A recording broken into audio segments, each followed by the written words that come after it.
everyone. Thank you for meeting us and coming on today's episode of From the Basement Up. I have a very special guest today. His name is Ghuan Featherstone, and he is a co-founder of Urban Saddles. This is a fabulous nonprofit based in LA, and I'm excited to introduce you to him and let him tell you the story of how he was able to build this amazing place for kids to go to in his community. Hi, Gwan. Hello, how are you? Good. How are you?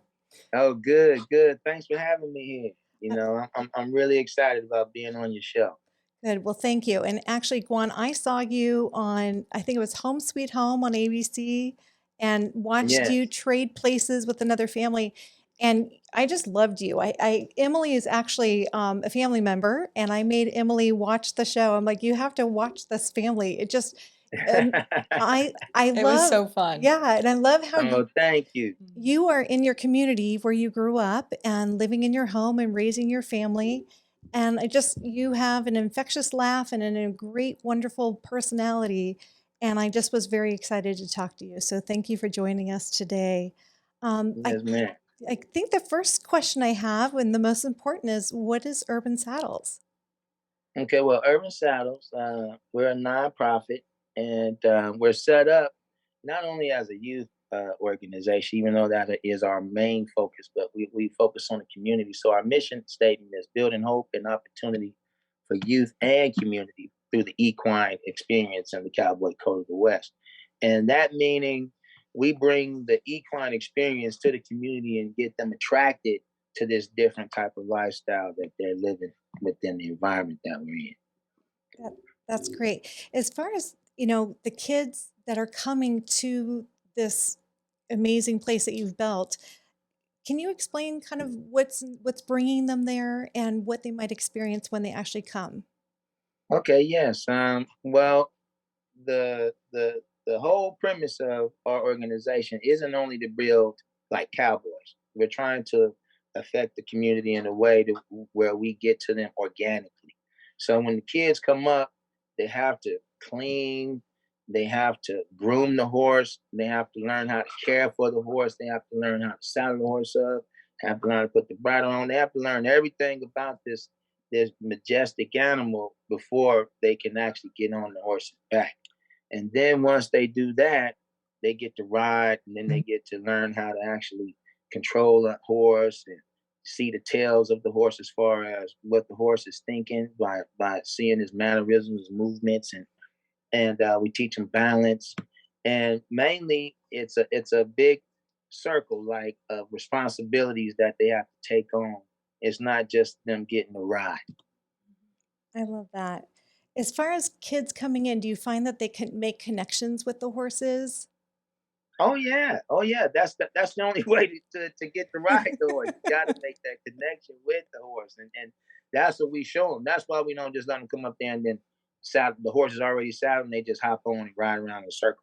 No, so that's the whole point of the cleaning the horse's stall, and they going out there and they grooming that horse, washing them, petting them, brushing them, talking to them. That's all part of the process Mhm. before they even get to ride. So they have to build that trust with the animal. We show them that when the horse doesn't trust you, how it acts and how it responds and the movements, and you have to move slow, and you have to, never walk behind the horse, and always keep one hand on the horse when you're rubbing the horse, and just these different things. So they're building a relationship constantly with the horse.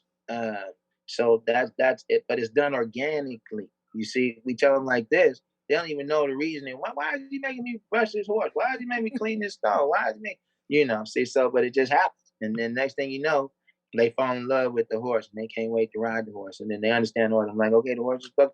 You gotta talk to the horse, make friends with the horse, and so they get it.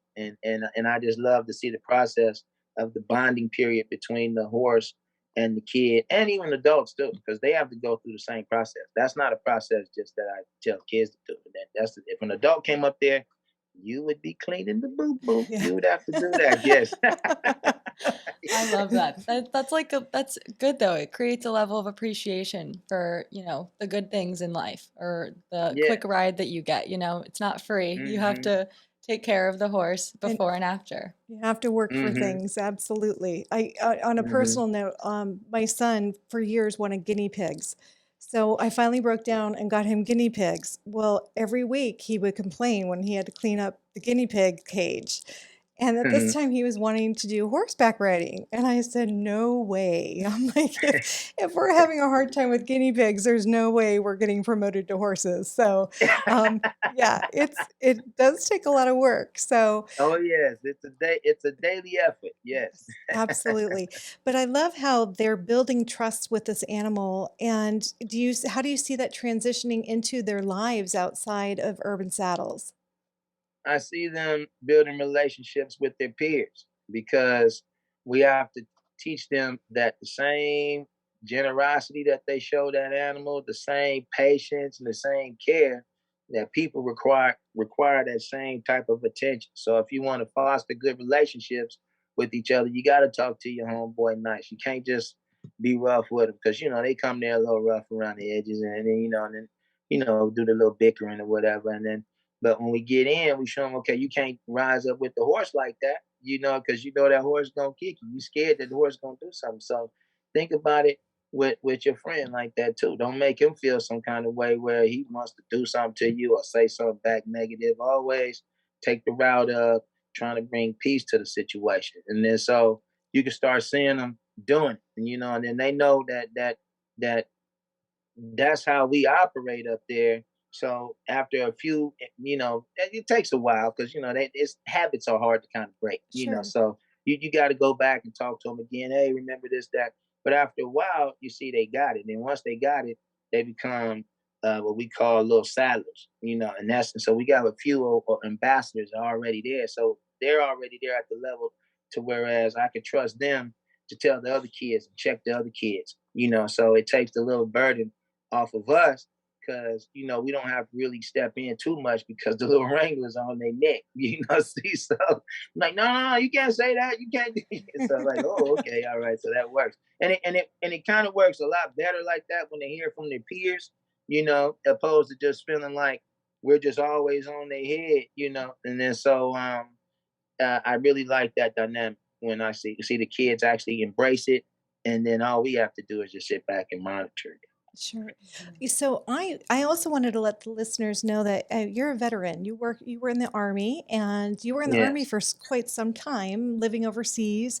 Had Yes. some good experiences, or I guess difficult experiences. But I'd love to hear some of that, and then how you came back and got into horseback riding yourself. Oh well, yeah, I spent time in the United States Army. Spent most of my time overseas, so I got to see a lot. I was there when the wall came down in Berlin, Germany. I was at Checkpoint Charlie when the wall came down, and I just remember the people coming across and seeing them tasting that freedom for the first time. And I remember when the wall was up and how we used to get these things called flag orders in order to go over there to the across the wall, but we'd have to wear our uniforms. We couldn't go over there in civilian clothes. We go wear our uniforms, and you weren't allowed to take any pictures of any building that displayed the Russian logo on it. If you did, they could shoot you. Oh my, It happened to a major.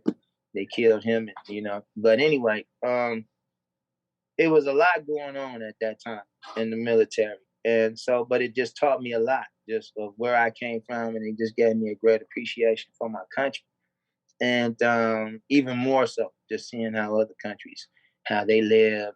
Some things are better, some things are worse, but it just gave me a great appreciation for the country I lived in. So when I did finally make it back to the United States and I saw the way that my neighborhood was, it kind of disturbed me because I wasn't here for the riots. I didn't see '92 they had the big riot, Rodney King riots, and they kind of like burned LA up, burned, so stuff that I knew that was once, thriving was, not there. So and they didn't even fix the buildings. Some of the buildings are still tore up to this day. oh my. And but they tore downtown up. It just changed the whole dynamic of LA.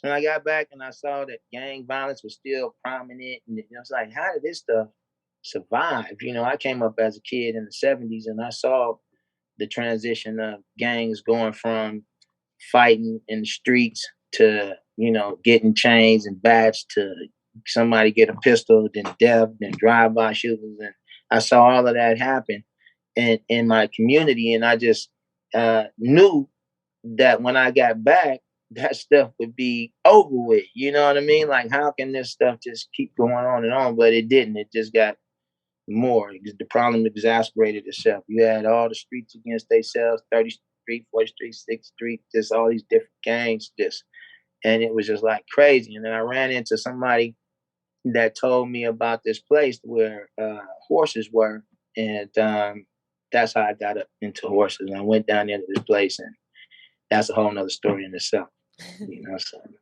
but So, yeah, but that's how I got into horses. no, I love that, and I'm just, we talked a little bit before the show, and I loved how you decided to make the bridge or build that bridge between the horses and the community, and knowing that the kids in your community, how they would respond to this, because it was such a healing thing for you, at a soul level, being with these horses and knowing, building that connection. What was the I guess the catalyst that was just like, wow, I can do this. I can make this happen in my community and make a huge difference. The necessity was the catalyst for it, because a place had to exist like that. Like I said, when I got into horses, there was already a place that existed. It was already there for like 75 years prior to me even getting there. And that's the place that helped me heal my spirit and learn to love the horses and fall in love with the whole culture. And so it helped the community. It was like a safe haven. You had Bloods, Crips, Hispanic gangs, MS-13s, whites, blacks, all these different people there at this place, and it was working. That inside of those gates, there was nothing, that those people held against each other because of their affiliations, and I really loved that. And it made me want to be there every day because all around me outside of that place was different, way different. So in 2012, it burned down. And when it burned down, we did our efforts and tried to get the place back up and running and see if we could get the community activated to want to, see this place exist. But pretty much, we couldn't, it didn't work. So at that point, it was like, okay, well, all right, we can't get the city involved. We can't get the community involved. We got to do it ourselves. And me and my buddies, we started this organization called the Heal Foundation prior to being Urban Saddles, and we started trying to get the Heal up and running and saying we could do it. That didn't work. And then we found this place in Southgate, and we said, okay, well, we're going to drop trying to bring the Heal back. And then we started Urban Saddles, and we named it Urban Saddles. We didn't want to be LA Saddles or Compton Saddles or Compton Cowboy, LA Cowboy. We wanted to be something that was more inclusive to everybody within the urban communities. And so that's how we came up with the name Urban Saddles. So in 2019, uh, excuse me, in 2019 is when we officially started the name Urban Saddles. But prior to that, we were already running because once the place closed down in 2012, uh, we had a documentary that was being filmed of us trying to open the place back up. And during the filming of that documentary is when we found out that one, there was no way that we could do it there because the owner wasn't receptive, and two, that the need really had us to drive us even harder to do it. Because I got discouraged for a while because during that time period we lost some young ones that we knew. So and then it was like, oh, we can't stop. We got to keep on going. But it was a point where it was like, oh, this is too hard. I'm just gonna ride my horse and call it a day. And then so, but when those tragic incidences happened, it gave us the extra fire to just keep on going, keep pushing. So now we got this place and it's open for everybody to come to. We got youth and adults being serviced at the place, healing themselves, So it's a wonderful thing. God made it happen. So you must be like a pillar in your community. I guess that's what I want to say. If I was a child in your community, I would just be just so excited that you are doing this and putting this effort. It's a huge effort to create something in a community. And I just, commend you. Amazing work. I want to also, one of the reasons why I started From the Basement Up was so we could hear stories and get pointers. What are some pointers you would recommend for people out there who are thinking of starting something similar for their community? Um, well, I would say if your heart is in it, you know, and people try to discourage you from doing it because it doesn't make sense to them. They don't see your vision, or it doesn't make economical sense. But you feel that it's something that's dear to you that you want to do to achieve some type of success for your community, and you want to fill the need and the gap that is there. Never stop. You can do it. You can do it, even if it takes you 10 years, 20 years, 30 years. You can do it. So just remember that the world is going to be against you. That's just the way it is. The world is going to try to discourage you. Oh, it doesn't make sense. Your idea has flaws in it. They're going to tell you all of that. But if you believe in your heart, there's something that you want to do it. And I'd like to say too, you kind of tucked over it pretty quickly, but like you're you started it and you kept going and you picked yourself up after losing people in your community because like you were like, this is that important. Like these are the kids we're doing outreach to. This is why we have this program. This is why we're bringing ourselves together and creating this, peaceful environment. We can't it's terribly sad, and it's so, but that's why you're doing it. And I feel like that Yeah, is the true passion in your work, is it's for those yeah, kids, it's for those situations. You're saving lives and empowering young people. So it's amazing. So I wanted to know and find out about just some of your events that you have and share those with people. Okay, well, we do trail rides when we get together. We get the community involved with the trail rides and do those type of events. We'll have special events happening down at the barn, or take them out to where we trailer out to different locations, take them camping, and do things like that. And we have a trail outside of our area where we're at, and we get the kids good enough to ride the trail. They get real excited about that. We also offer trail rides for adults too. Everything that I'm saying that we do for the youth, we also do separate things for the adults as well. Because our organization, I have to reiterate that it is designed to empower the family. You know, empowering the youth. What I've seen in our community is, kids. You can give kids an outlet, right? And especially one like this, you can give them an outlet. But if their parents aren't on board with that outlet, they're not going to get there. They can't just hop on a bus and come to Urban South. The parents got to get them there, you know. And if the parents don't see the benefit in it or the interest in it, they're not going to get the kids to come and do this stuff. So we try to get the families involved. It's imperative actually because we're not a daycare. So we try to get the families involved so that when we say what we say and we try to instill the values that we instill in them, that stuff is being regurgitated at home as well. That everybody's in. It's a village type effort. So um, that's like the motivation of this whole thing. And then not only that way, when we can get all of us thinking in the same direction, only that way it is going to work as far as changing our community. Because I could be the voice of reason, and if a child is surrounded by all the negative, I say, "Oh, don't steal," and everybody around you like, "Come on, let's go break into this, let's go steal this." They only with me a couple of hours, and that's gonna win all the time.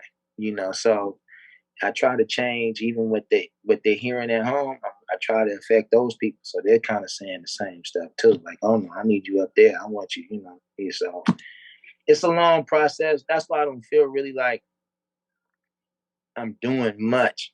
Because people always say, "Oh yeah, you're doing amazing things, and you're doing this and doing that," and I see so little um, that I'm doing in my own mind, because my vision is bigger. It's for the whole community. So I still see kids killing each other.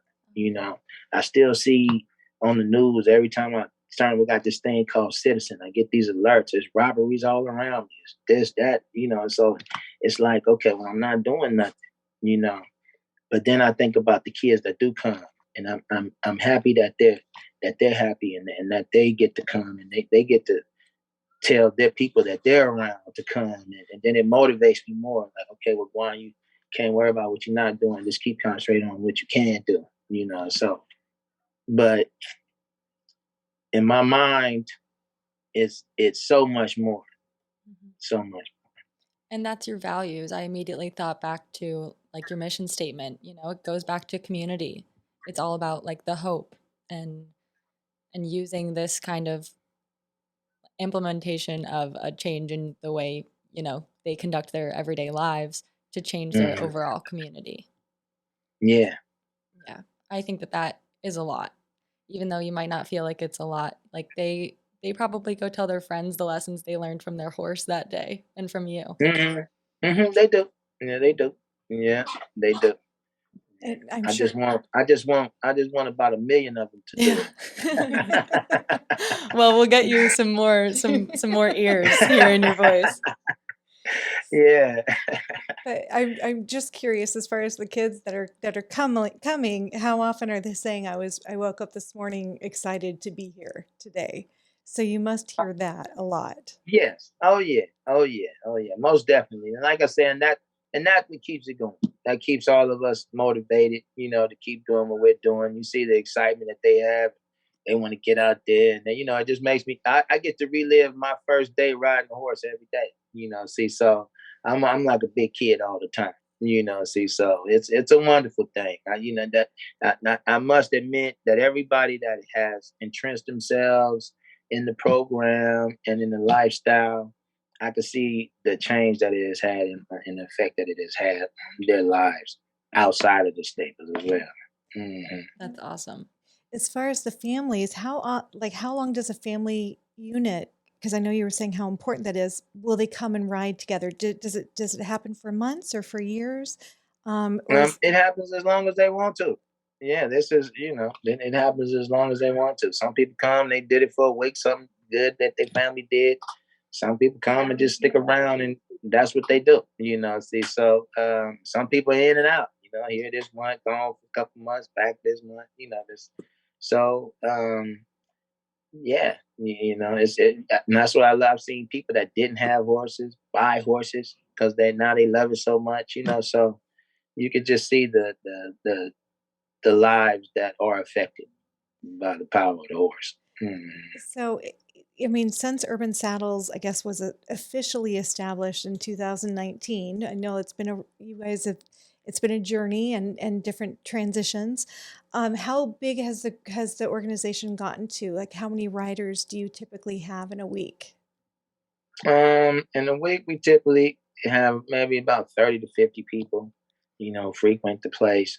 And but if we go out and do events, because we'll go out like on the weekends, and we'll do stuff, and then so we engage lots of people at those functions, and so and we'll do events and parties, and where we give rides to the community, so um, but as far as people that come down, it's about 30 to 50.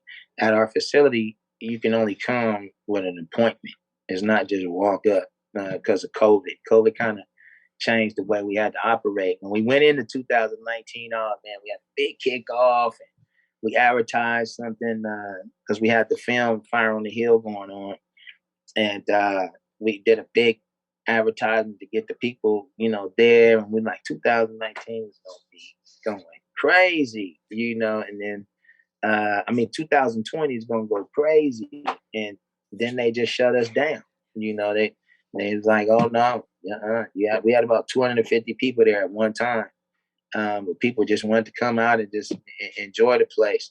And then, but due to the COVID regulations, we had to shut that down immediately. And then we've been operating ever since then, since our pretty much our existence of trying to get people there with appointments only.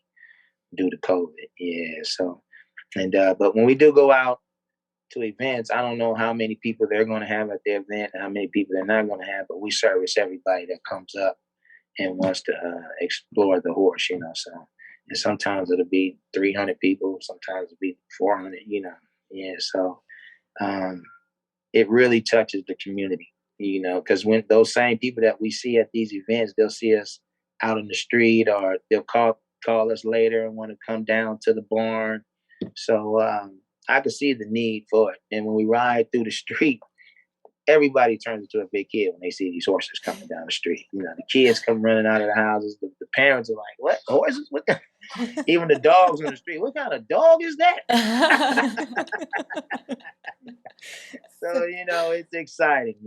good. Now, how often are you riding through the streets, or does that your events that you? Well, that happens. Yeah, probably like once a week. Yeah. Probably like once a week. We'll go and let the horses get out, and it's good training for our horses. Our horses are desensitized like to things that normal horses would probably get spooked and scared of. Loud noises. Our horses can ride with a motorcycle group, Oh, sure. and with the Gosh. Harleys going off, low riders jumping, and they just ride, no That's problem. awesome. Yeah, so but that comes with the exposure. Mhm. And we had our horses out on 4th of July riding through the community. Oh, wow. Uh, we went to an event in Watts. They did a big ceremony for the community in Watts, and they had fireworks going off and the big light show, and horses they there. We on their backs just looking at the show. Yeah, Oh, that's people are like, awesome. "Wow, these horses are calm." Yeah, but that's all because the environment that they're in. Mhm. So I do want to tell you because I follow you on Instagram from our From the Basement app Instagram page. I saw Oh, you. okay. Did you guys do a ride on MLK Day this Yes, year? That yes, looked so yes. cool. It was like literally the street, and I'm and then you're like a horseback, and I'm just like, oh my God, they're out there right now in the middle of downtown riding Yeah, horses. But such a yeah. celebration. That must have been fun. Oh yeah, that was a real nice event. The community appreciated that we still came out because we ride in the parades when they have them, Yeah. but they haven't had them the last couple of years, and they were going to have one this year, but right at the last moment, like 2 weeks prior, they canceled it, and then so everybody was still like, well, what, let's do something, and it was cool because in the Merck Park they did a big ceremony. They had all the booths out, all the vendors out, and we rode over there, and the community still got to touch the horses, and we let some of them ride. It was cool. Yeah, it was That's real awesome. Like your own little parade.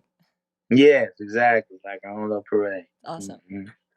So, as far as building urban saddles, what is your vision? Like, what is your? I know that you have grand plans. I can tell you were thinking these big things, but yeah, as we come out of COVID, Hmm. what are you hoping for? Probably in like the next year or two, like you know. Well, I'm hoping that Urban Saddles gets the opportunity to go to these schools and talk to the schools, bring a program where we can bring the horses to different schools, go around, introduce the horse husbandry aspect of what we do to the kids. We could teach them about the horse's anatomy, teach them about the saddles, and get them interested, and then get them down to the facility where we could get them riding. And that's the next step of what we're going to do. Get a program for. We have children's services out here, DCFS. Try to get involved with those kids that are actually placed in, these like boys' homes, girls' homes, and foster care. Give them something, an outlet, something that they could do, and we want to grow those type of avenues. That sounds fantastic. How is this a COVID restriction that you're just not able to quite branch out at this time? Just Because of the COVID, restrictions, and they still haven't really figured out how they want to do it, and we really haven't figured out how we want to do it. Because everybody that we come in contact with, we're exposed to. See, so all of that is a factor. And the way that we've been operating. Because before COVID, it was just so free. The vision was so clear. I just had a great plan, but Oh my gosh, I said this in another interview, but you're making me think of yeah. that quote. Do you know it? It's man plans and God laughs.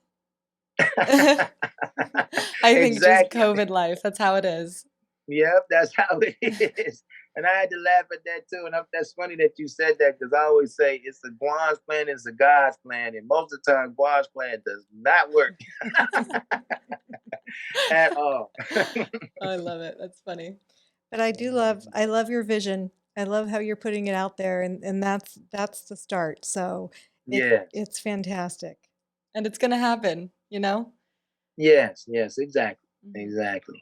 And hopefully we'll draw in some people that could help take us to the next level because right now one of our biggest uh, obstacles is finances trying in this COVID time. It's like we had a lot of members not working all of a sudden, and the capacity of us being able to get people down there to be able to pay to handle our bills down there, feed.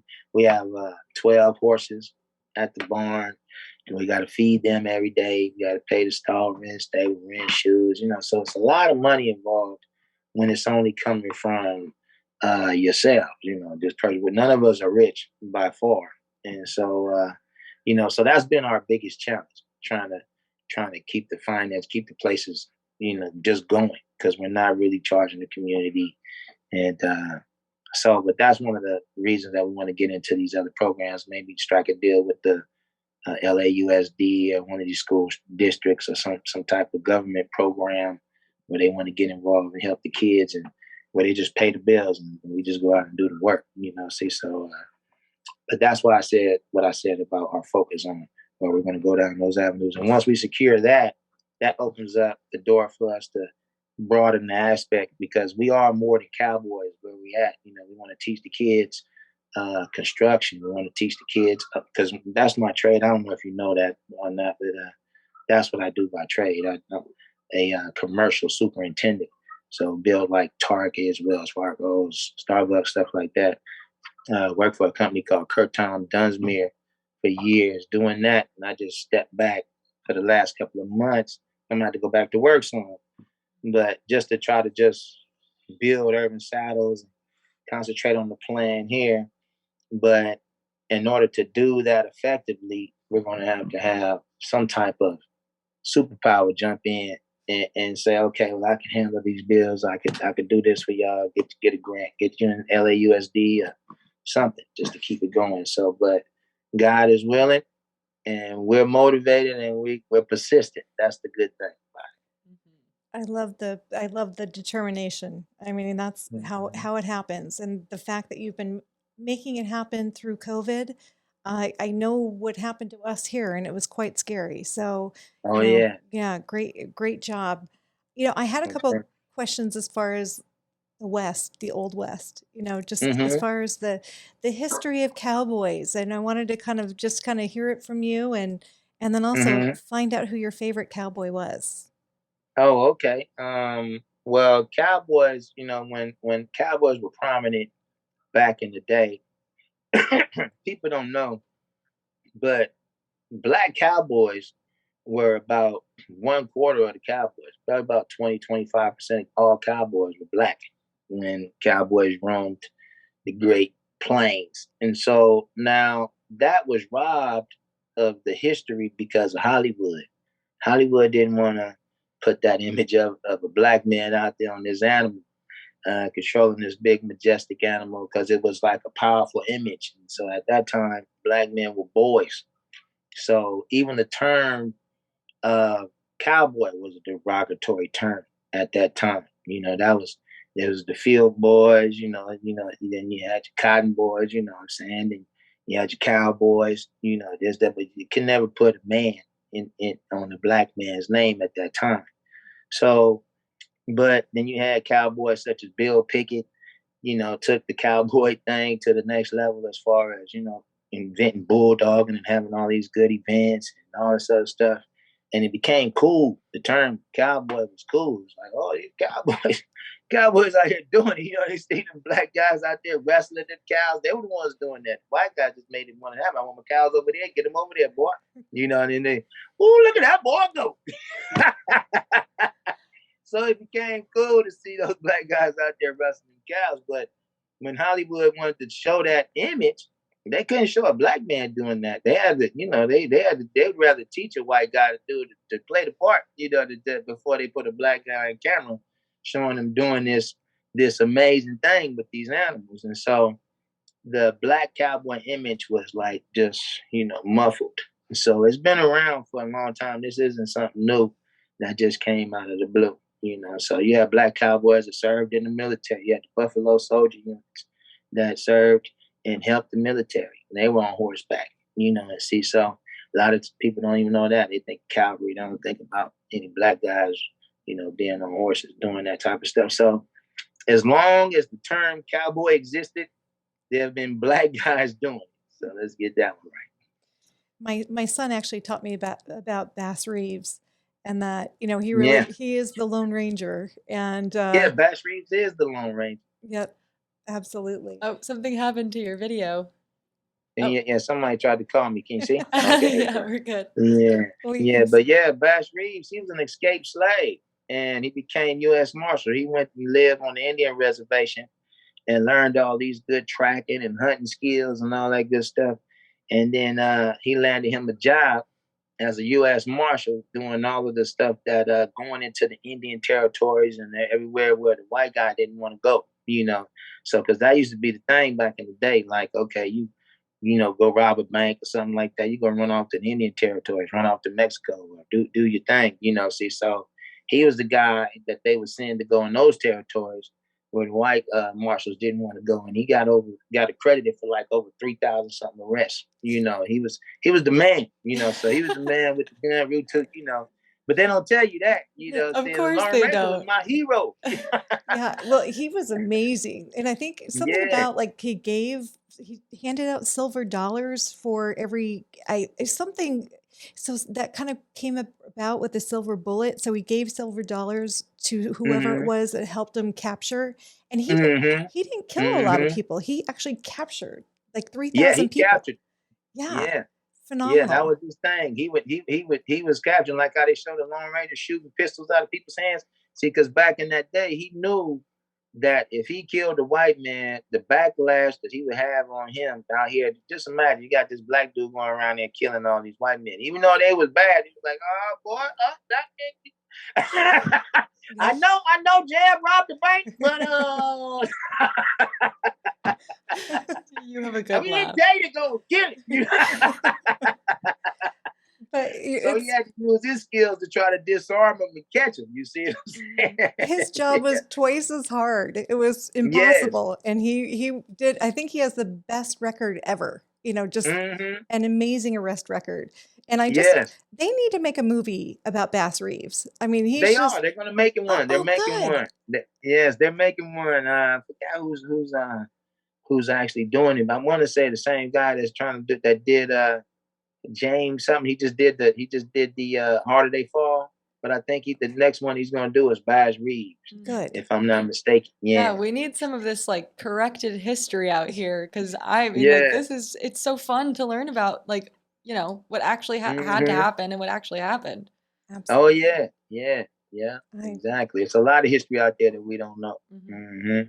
yes. And with the years that have passed by, I mean, I only expect to learn more because, there was just like a light shown over where it Oh hasn't yeah. been shown. So I'm excited to learn. I feel like the wave that came, it's going to continue to come and we'll just keep Oh finding yeah. out It's more it's coming. history. Yeah. Mm-hmm. Mm-hmm. Yeah. I just learned about another guy named Kendall Marshall. I think I gotta look it up, but it was another black guy that became a sheriff almost in the same way as Bass Reeves did. But he was a Buffalo soldier, was in the military, then he got out of the military and got a job as a sheriff. But the only way he got it was to actually go get the baddest dude in town that killed the last sheriff. Oh jeez.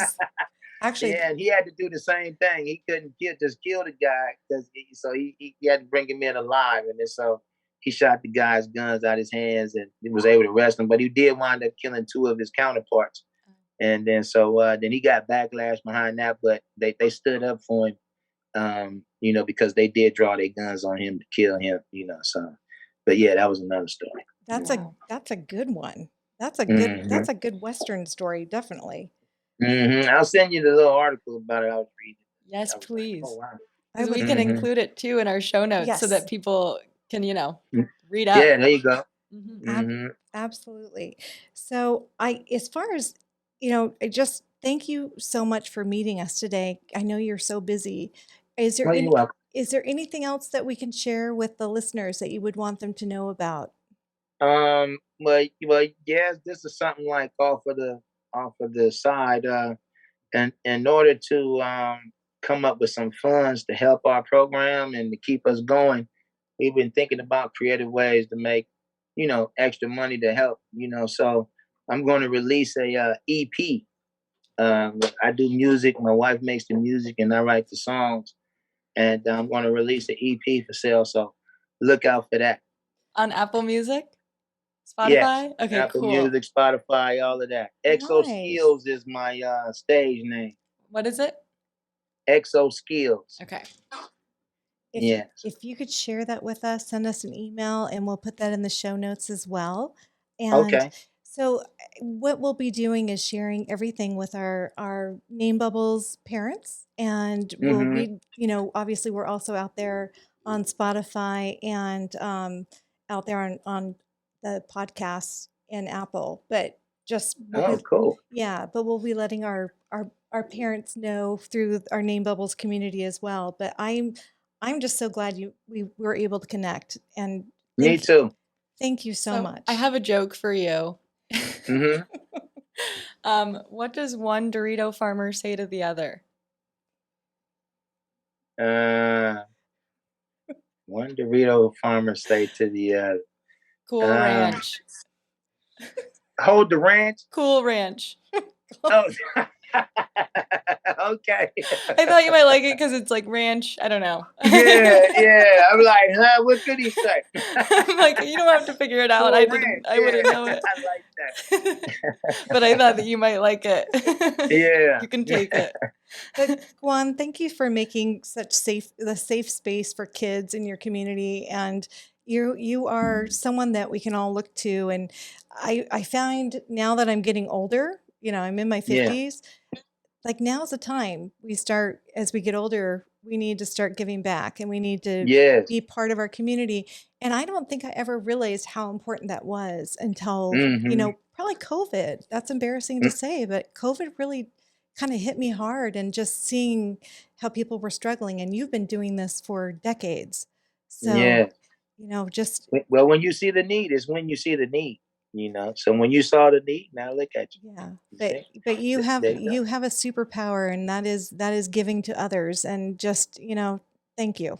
Mhm. Oh, thank you very much. Thank you. Thank And I you. wanted Yes, to I appreciate too it. so we can highlight again because I think we talked about it before the recording began. But the basis of the organization was like 70 plus years, correct? Yes. Okay. Mm-hmm. Mm-hmm. It was 75 years in existence prior to me even getting there. Hmm. See, so that's a lot of years. Yes, that's a lot of years. Yeah, and sometimes it just like takes maybe the right idea or the right person to finally impact or create the impact that you kind of envisioned and maybe they had before. Yes, And take it. yes, and nobody saw the vision. Like when you see, when you got to watch Fire on the Hill, because he has some really real moments in there, and the movie could actually went on and on. It could actually been a series. That's a whole nother conversation. But uh, you're gonna see the excitement, the determination, the disappointment, and all of that. Because the community wasn't for what I was doing, and it kind of like shook me because I'm like, I'm trying to do this for us. Not this isn't a me thing. That's why it never once was a Guan thing or a exo skills thing, or I tried to make it about me. But the problem with a broken community is that it's broken. So people think the way they think, and they're like, okay, well, everybody's all about, well, it's me, me, me, me, me, and the ideology of somebody thinking about this could be for us. It kind of shook them. See, so it was like I was met with a lot of opposition. When you haven't been at the hill as long as me, you're not a cowboy like me. You don't bulldog. You don't. Wait a minute, how is this? This has nothing to do with me or what I can do. I'm a super cowboy. You never once hear me once say nothing, nothing about that. You know what I'm saying? Oh, this is super cowboy. Guan got it. No, no, it's not that kind of movement. But people took it as such, and it kind of shocked me. You know, the opposition that I was met with. So that's why I kind of like did it the way that I did it, to just, all right, I'm just gonna do it then. The guys that's with me, we're gonna do it. I can't get everybody involved.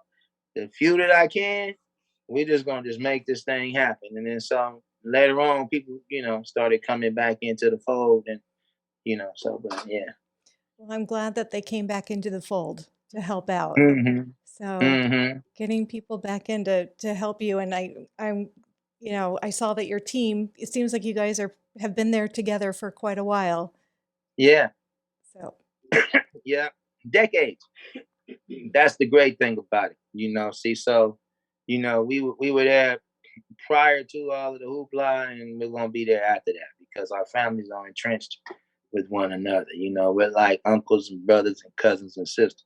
See, so that's great. As far as I saw that you're raising your kids in the same house you grew up in, and you must know yes. all of your neighbors. I mean, that's a beautiful thing. I'm a transplant, and I always kind of go, okay, where am I going to go next? And the Hmm. more I think about it, I'm like, gosh, it is about those generations, knowing each Hmm. other and having that shared relationship and those Hmm. memories. It really Oh yeah. it Oh makes yeah. something very special in the community. Because I live both ways away and with the community that I grew up in, and I must say I really like being around uh, the community where I'm at right now, because it still gives me a sense of what I need to do and what I want to do and what I want to see changed. And that was a question that me and my wife was asking ourselves for years about moving. Out. Let's just go ahead and move out of the city. It's rough for kids and this and that. And I really didn't see the need and the urgency to do that because I had so much I wanted to see happen within the community. So I don't know. I'm just stuck. I just love the community. I got a lot of memories around this community. Good and bad. And the bad ones, I would like to see not happen for anybody else. And so that's part of the mission. That's awesome. Definitely. I mean,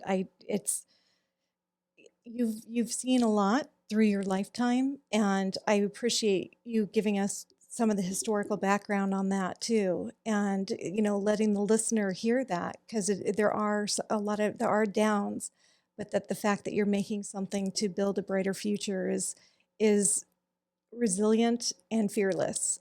And you're a doer, so thank you for being a doer of bright and wonderful things. Oh, thank you. Thank you. And your intention. Thank you for that too. Because just going Oh, back thank to like treating the animal with respect and learning how to understand them, and how to communicate with a, another being, that can't talk back to you. It's really, really cool what you're doing. you. Thank you. Mhm. Thank you. But Guan, thank you for joining us today. And actually, to the listeners, make sure you come onto the show notes and take a look at some of the background and look at Guan's EP, and then also the donate button for Urban Saddles. So we definitely want to contribute and support in this wonderful effort and this wonderful nonprofit. So thanks for joining us, Guan. Oh, thank you. And y'all have a blessed day. Thank you. You Thank too. you. Okay, bye bye. Bye. Bye.